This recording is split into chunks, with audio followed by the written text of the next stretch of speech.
G'day and welcome to the Box Seat. I'm Pete Anthonus. It's good to be here to preview 8 races from Belmont Park this Saturday.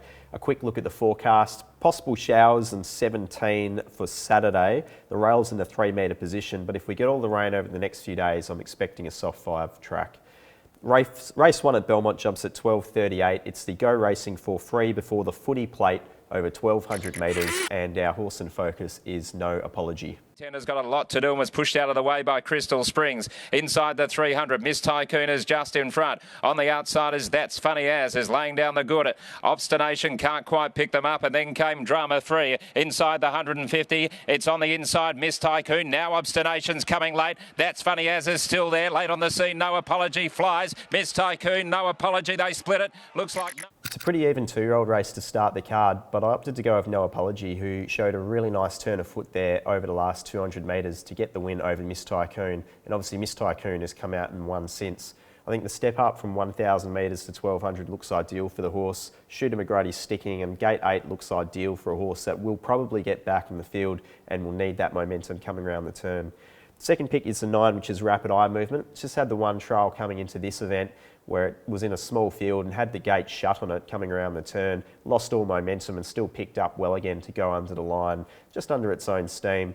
If we go back to last season, or earlier in the season, it ran 3rd behind Jericho Missile and Specialism, so that form looks pretty good for that time of year.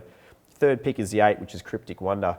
This horse has had the one trial, this preparation, but it really showed an excellent turn of foot there. It's just a little bit tricky, given that it was a moderate time and also not really sure of the calibre of horses it beat, how that will translate to race day, but you have to respect that turn of foot and acceleration it showed in that trial. And then 4th pick is the 3, which is Laverod, who was a little bit plain on the visual, but the overall rating of that race was pretty good. They couldn't necessarily make any ground, but I think that was more due to how the race was run up front. But certainly it was a good enough debut, and keen to see how this horse goes, just up in distance a little bit. On top in race 1 is the 1 No Apology from 9 Rapid Eye Movement, 8 Cryptic Wonder and 3 Laverod. Race 2 at Belmont jumps at 1:18. It's Barry Cooper's birthday handicap over 1,000 metres, and we'll have a look at the most recent performance of Battlestorm. Is Lord Ludlow, one short, How to Fly into the outside, Hoboken in the straight. Don't Fuss travelled up on the outside to Ambiente, and then Captain Sterling with Battlestorm down the outside, and then Chicks Picks inside the 200 though. It's Don't Fuss with Battlestorm coming together, and then Captain Sterling the inside. On the outside, Battlestorm just in front though from Don't Fuss near the line, and Battlestorm beat Don't Fuss. Third home Captain. Certainly hard to knock Battlestorm coming into this event, despite Gate 1 maybe being slightly sticky. The small field really shouldn't pose too many issues, and if they go very quick up front, we've also seen the horse being able to handle that so far in its short career. So Battlestorm's clearly the horse to be beating here from the 1 Belter, who returned with a really nice trial. I'm expecting good things from this horse, this preparation. Small query over the 1,000 metres. We haven't seen it actually race there over that distance in its last 10 starts, so it may very well just need that little bit of extra ground, but I'm expecting a forward showing nonetheless. Third pick is the 6, which is Beat the Devil, another horse that's coming off a really good preparation and a good trial as well. First up should suit the horse, but again, it hasn't been raced over 1,000 metres so far in its career. So again, it might just be looking for that touch further. And then 4th pick is the 3, Captain Sterling, who will appreciate the tempo up front. It will also appreciate the distance. Just maybe not drawn as favourably as Belter or Beat the Devil, who will be drawn on the inside of it and be making it work hard early. On top in race 2 is 5 Battlestorm from 1 Belter, 6 Beat the Devil and 3 Captain Sterling.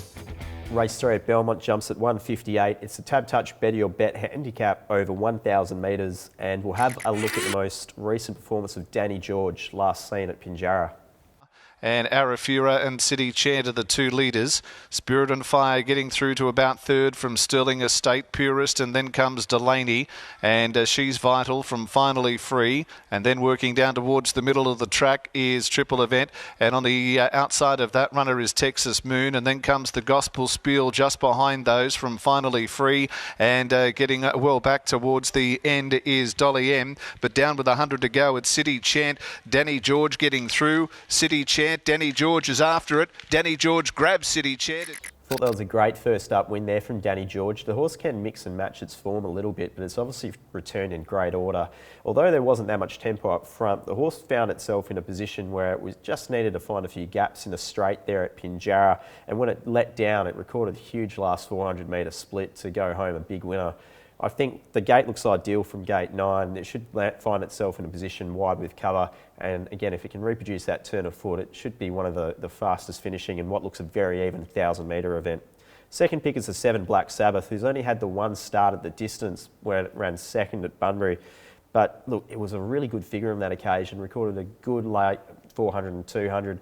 And although the horse has been a little bit disappointing on face value, he's had a few excuses so far this preparation, and gate 5 looks perfect for it. Third pick is the 2, which is Don't Fuss. The horse itself, the last 8 starts, it's been recording strong figures. Will appreciate any tempo up front, and again, looks really well placed from gate 2. Christopher Graham, the apprentice who's coming over to WA, takes the ride, and he'll just have to get the horse into a rhythm early and try and settle it in the first couple of runners. And fourth pick is the 4 Jingtang, who again was a little bit disappointing first up, but the horse itself I think will appreciate a bit of a firmer going. Gate 11, not too much of a worry. I'm sure they'll just ride it out there, keep the horse comfortable, but it can handle early speed, and it does have some very strong figures over the 1,000 metre trip. On top in race 3 is 8 Danny George from 7 Black Sabbath, 2 Don't Fuss and 4 Jingtang. Race 4 at Belmont jumps at 2:33. It's the listed Aquanita Stakes over 2,000 metres. And we'll have a look at the most recent performance of True Attraction, last seen in the Belmont Guineas. Around, and True Attraction follows the stablemate inside the 250. Coming around is coming with a good run on the outside, but here's Mystery Miss, Forgotten Star, Flower of War and Gates of Babylon. Mystery Miss and coming around, Forgotten Star back in the centre, then True Attraction. Mystery Miss in front though, drawing clear from coming around. True Attraction flies. It's Peter's Power again though, and Mystery Miss is... Hard not to be impressed by what True Attraction's done so far this preparation. The horse seems to be running around for fun, and it was really probably only the barriers that cost it the Belmont Guineas. It got itself further back in the field than stablemate Mystery Miss, but it was hooning late, recording super late sectionals, and the step up and journey just looks absolutely perfect for it. So it does look very difficult seeing True Attraction being defeated in this event. Second pick is the 7 Rivalry Galore, who's been racing pretty well so far this preparation. We saw last start it was restrained to just worse in midfield, found some gaps in the straight and was strong on the line, but it just got too far back and was a pretty slow tempo. Again, it's probably the other horse in the field who does look genuinely suited going up in distance. Third pick is the 2 Pagan Image, who gets the blinkers on. I'm just hoping that can sharpen the horse up. We saw 2 starts ago it performed pretty well, but then last start was plain again. It still seems to be lacking the figures that it was running last preparation, but look, at the horse at its best would be figuring in the finish here. And then fourth pick is the 6, which is the Last Breeze. The horse last start jumped okay from a wide barrier, came and sat outside the leader and kept going through the line. It does give the indication that 2,000 metres won't be too much of an obstacle. On top in race 4 is 1 True Attraction from the 7 Rivalry Galore, 2 Pagan Image and 6 The Last Breeze.